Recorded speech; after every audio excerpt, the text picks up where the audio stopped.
What's up, everybody? Welcome back to another video. It's JC here, and today I'm bringing you a replay of a full attack speed slash AD Sett mid lane video. This is a very strong pick into certain comps.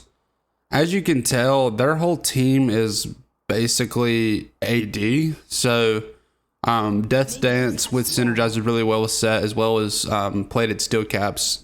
Makes it a very good comp because you do get some tankiness against those AD champs. So for our runes in this game, we took Lethal Tempo, Triumph, Alacrity, Last Stand, Second Wind, Unflinching, Attack Speed, Adaptive Force, and Armor.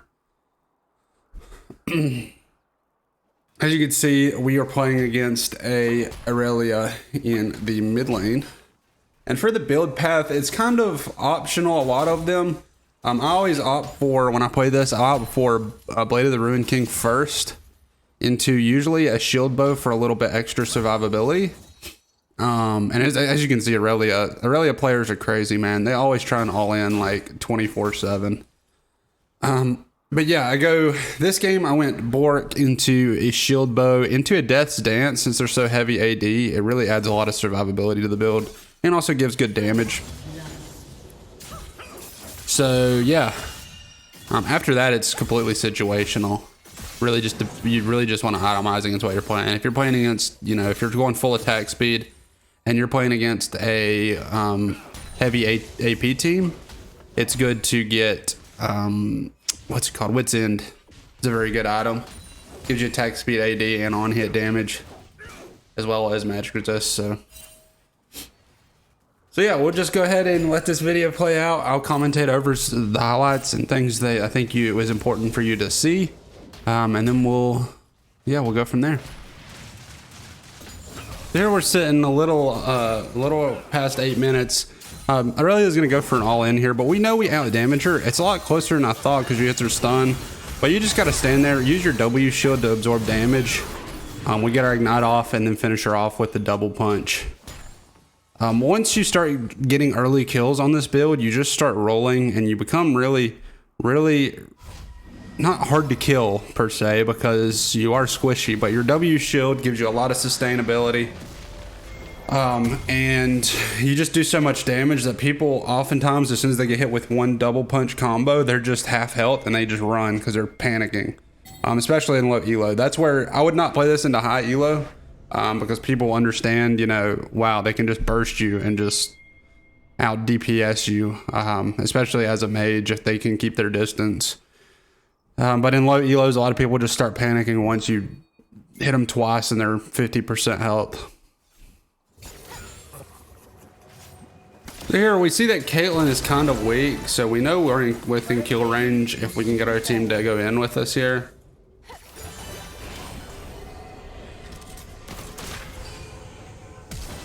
The Thresh flashes in and is able to stun that Caitlyn, so we know if we can just catch her. We hit our E, and then within 3 punches, she's dead. Really good for us. Unfortunately, we do die there. But again, that's what I'm talking about. You are very squishy with this build, but you do so much damage once you get items. So it's really not the end of the world if you die early. So this is a very similar situation. We see that we're getting a gank here. So we're just going to focus down the Caitlyn. You can see how much damage that we do there. Just from 2 punches, she loses a lot of health. And we don't even have an item yet. We're able to run up on the Caitlyn, get our W off. We didn't even hit her with the center of it, and it's able to take her down from like 20% health. So your W, even though, you don't stack your grit all the way and you don't hit your true damage, can still be a good source of damage if you hit it. So always kind of look for that play.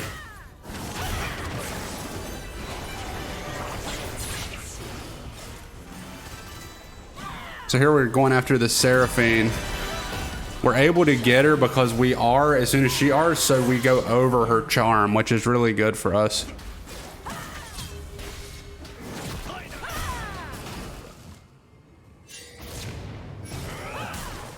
Unfortunately, not able to pick up that Vi there. If she had not had her Q up, our W plus Ignite combo would have definitely taken her out. So you can see that fight, we were able to just, you know, single out targets and take them down first with the Caitlyn. And then we were able to go over and R over the Seraphine ult, which gives us the kill. She has nothing after her R that can stop us. And then we would have been able to outdamage the Vi as well if she had not queued out of our W ignite combo. Here we are again. You'll notice a common theme. We're wanting to push fights against the Caitlyn because she's so squishy. Red team's turret has been destroyed.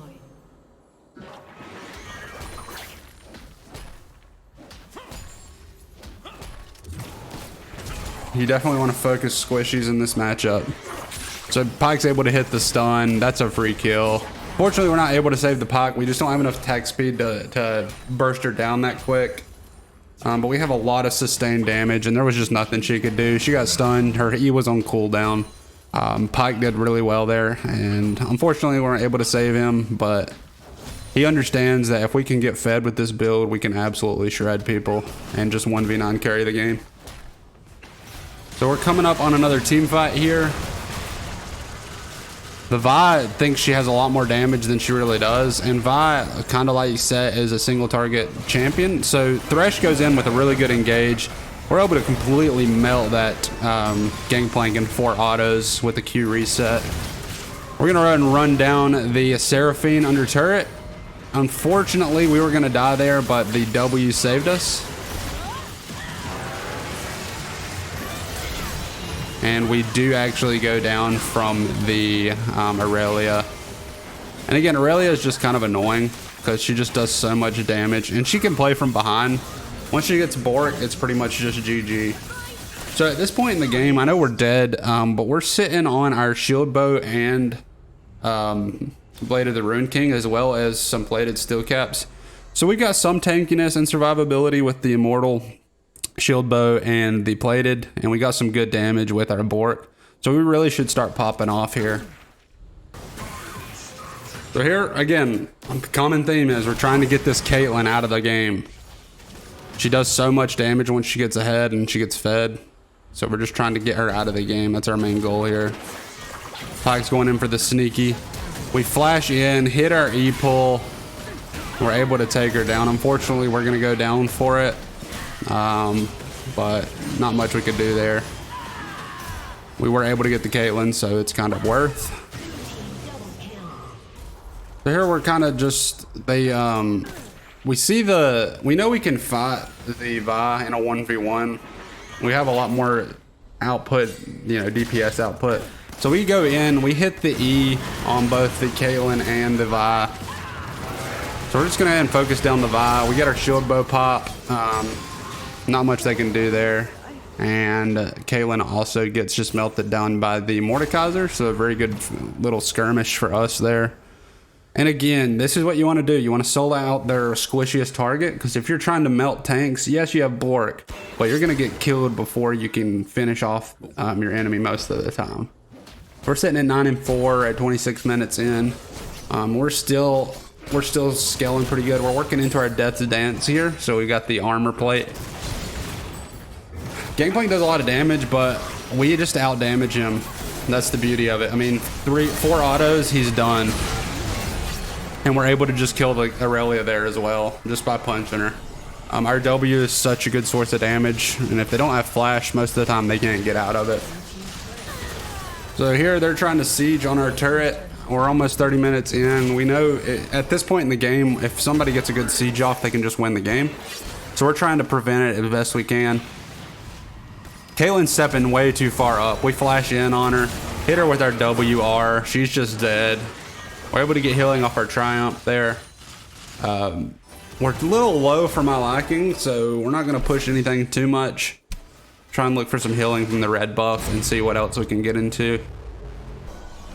So here we are at another team fight scenario. Gangplank hits his R on us. Doesn't really do much damage, but it does slow, so it's pretty annoying. Aurelia's looking for a fight. We can kill her if we can just get in a situation where we can fight her. We just start fighting. We kill the Vi with our W, and we also kill the Gangplank. Unfortunately, Aurelia is absolutely insane. I have a champ, not even really the player. It's just she gets her passive stack, she just melts. It's okay though.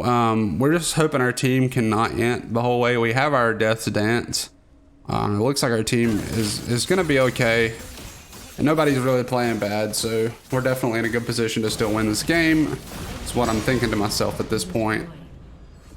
So we're back up now, and we're working our way into the fight. We know there's a fight about to happen over at the Baron, so we're working our way over to that side of the map. Our team's collapsing from top.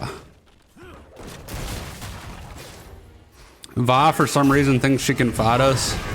Not really sure why she thinks that. We absolutely just melt her.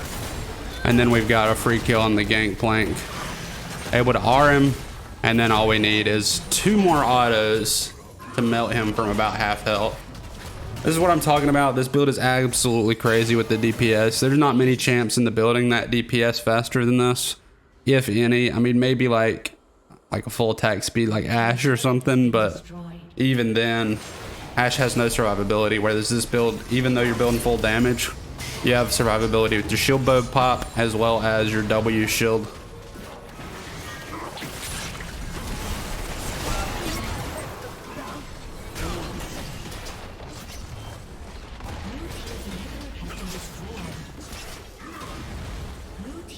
So we'll just watch the rest of this game out, see what happens. We're in the driver's seat. As long as we just don't throw shutdowns for no reason, shouldn't have any problem just ending this game and winning it. Seraphine gets called out. She's just done for. Honestly, at this point, we can just pop our W, get a kill on the gangplank with our W shield. And it's looking like that's gonna be GG. Yeah, but that's the power of this pick. I'll go ahead and throw up the damage charts really quick so you're able to see how much damage we did. And yeah, if you guys want to play this pick, I would highly suggest it. I wouldn't play it in high elo ranked, but it is fun in norms, especially in low elo. So give it a shot. If you like it, make sure you comment on the video, let me know what you thought, and like the video, subscribe for more League content. And we'll see you in the next one. Peace out, everybody.